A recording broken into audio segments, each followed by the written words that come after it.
Hey everyone, welcome back. You know how much we love diving deep into your requests, and this one, well, it's close to home for a lot of us, I think. Relationship burnout. We've all been there, right? It's so common, and yet we don't always talk about it openly. Exactly. Yeah.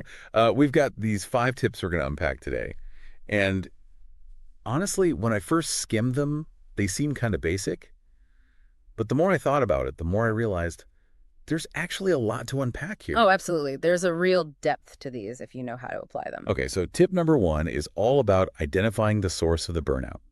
And this isn't about playing the blame game, right? hmm It's more about figuring out which parts of the relationship are feeling, I don't know, a little neglected or maybe just like stuck in a rut. It's about shifting the perspective from it's your fault to, okay, what's going on here? Right. Like instead of you never do the dishes, it becomes, hey, I've been feeling a bit overwhelmed with housework lately. Can we talk about how to manage this better together? Exactly. You're moving from blame to collaboration, and that makes a world of difference. It's huge. Okay, so then we move on to tip number 2, which is taking breaks when needed. And I'll admit, at first, this one felt a little counterintuitive to me. Like, if you're feeling disconnected, shouldn't you be spending more time together? It seems logical, but it's often the opposite of what's needed. Think about it, even our phones need to recharge, right? We can't expect ourselves or our relationships to constantly operate at 100% without any downtime. So it's about giving each other the space to kind of, like, refill your own cup, so to speak. Exactly. When you prioritize your own well-being, you're actually better equipped to show up as your best self in the relationship. And absence does make the heart grow fonder, right? Maybe a little space helps you appreciate each other even more. Okay, on to tip number 3. Reintroduce novelty. This one sounds fun. It reminds me of those exciting early days of a relationship, those butterflies. There's a scientific reason for that. Remember dopamine. It's the feel-good neurochemical that gets released when we experience something new and exciting. And in those early stages of love, our brains are flooded with it. That makes so much sense. So over time, it's not that the love fades, it's just that those dopamine pathways need a little, what's the word?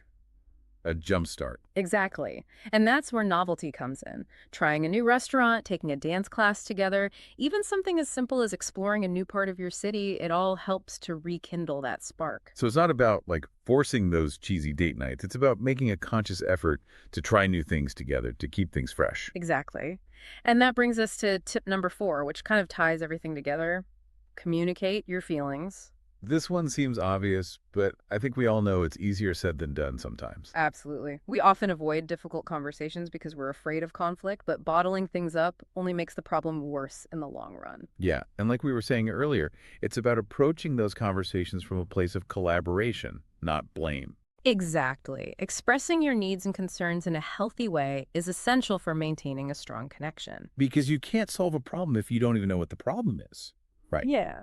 And sometimes just voicing it out loud, getting it off your chest, can make all the difference. It's like sharing the load instead of carrying it all by yourself. Which actually brings us to our final tip, which is self-care. And I love this one because it's a good reminder that taking care of yourself isn't selfish, it's essential. Yeah. You can't pour from an empty cup, as they say. If you're feeling depleted, you're not going to be able to show up fully for your partner. Exactly. It's about recognizing that you have needs too, physical, emotional, mental. And it's okay to prioritize those. Like that oxygen mask on the airplane, right? You got to put yours on first before you can help anyone else.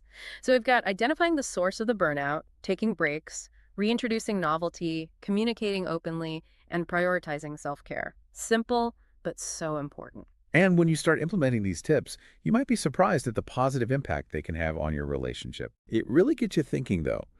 What are some other ways, maybe beyond these initial steps, to keep those needs met and prevent that burnout from creeping back in?